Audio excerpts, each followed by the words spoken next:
Labdien visiem! Šodien es runāšu par to, kāpēc, manuprāt, labvēlīgā tipa dziesmu sarakstā ir par Epsteina sarakstu. Protams, jūs jau redzat sakarību Epsteina saraksts un dziesmu nosaukums sarakstā. Un specifiski no Epsteina skatu punktu. Tātad sākumā mēs tā redzam, mums ir vārdi Speed mēnesis, tepat aiz maniem logiem Speed mēnesis. Tātad nakts, nost drēbes, tepat uz manas grīdas nost drēbes un mazliet kauns. Protams, šis varētu būt interpretēts kā tas, ka tad, kad Epsteins bija cietumā, viņš, vismaz pēc valsts dokumentiem, nogalināja sevi. Un tās esot bijis pēc tā, ka viņš esot novilcis savas drēbes un pakāries savu jaku vai kaut kas tam līdzīgs. Lai gan tur nemaz nesot griezti bijuši tik augsti, lai viņš varētu pakārties. Bet, nerunāsim šobrīd par teorijām, runāsim tikai par šo teoriju. Manuprāt, manu punktu pasarīd šis, ka šeit ir raudu pērlis, tepat uz manām plaukstām raudu pērlis, tās ir tev. Kā bija zināms, tad, kad viņš mēģināja dabūt pie sevs mazas meitenes, viņš ļoti daudz izlutināja viņus, lai viņas jutās drošas ar viņu. Tātad šī varētu būt metafora gan tam, ka viņas raud, un gan tas, ka viņš dod tās pērles viņām.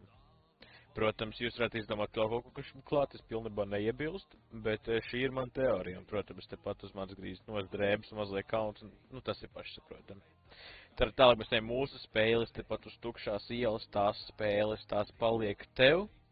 Manuprāt, uz tukšās ielas šis varētu norādīt uz viņa, protams, Epsteina salu. Un tās spēles, tās paliek tev, šis varētu izrādīt to traumu, ko tās mazās meitenes un puiši ir ieguvuši no šīm darbībām. Tātad šeit mēs zinām uz sadali, ņemsim malkas pagali, lai tai pielaidīsim uguni, lai tā slapja deg. Uz sadali, manuprāt, bija šī te Amerikas vēlēšanas, tad, kad viņi ievēlēja prezidentu Donaldu Trumpu. Un kāpēc gan ņemsim malkas pagali? Kā mēs zinām, Trumps būtu malkas pagali. Jā, tāpēc, ka viņam vienmēr blakus ir cirvis. Tai pielaidīsim uguni, lai tā slapja deg.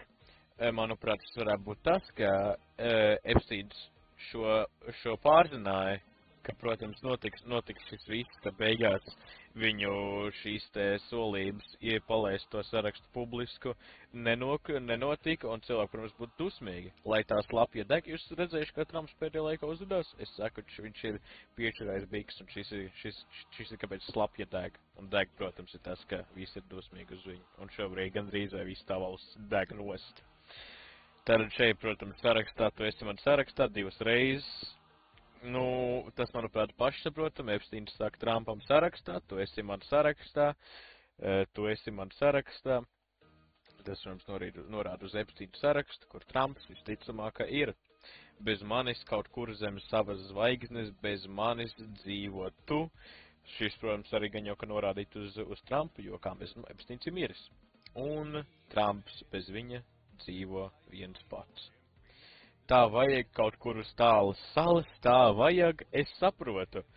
Vai man vispār ir ko komentēt šeit uz tālas salas? Manuprāt, man nav ko komentēt, bet, ja jūs nesaprotat, šī ir Epsteina sala. Ja jūs nezināt, kas tur notika, es nezinu, ko jūs šeit darat. Varbūt kādreiz kaut kur pēc dažiem gadiem, varbūt kādreiz vairs nebūs žēl. Manuprāt, šis varētu nozīmēt to, ka pēc dažiem gadiem, ja Trumps pietiekami daudz ignorēs un teiks, ka tie faili nav īsti vai viņus izveido demokrāti, cilvēkiem, viņi vismaz cer, tāpēc te ir varbūt kādreiz. Viņš cer, ka cilvēkiem vienkārši apniks un viņiem vairs nebūs žēl to bērnu, kas tur bija. Saprotat? Un tad divas zvaigznes kaut kur zem manām acīm, divas zvaigznes tās paliks man. Šie, protams, manuprāt, norādītu uz pašiem diviem saistītajiem cilvēkiem, visvairāk saistītajiem cilvēkiem šajā brīdī.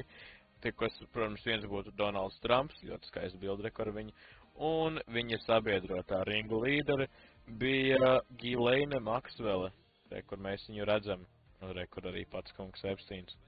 Tātad, paldies par skatīšanos, ceru, ka jūs izbaudiet šo teoriju, un uz redzēšanos.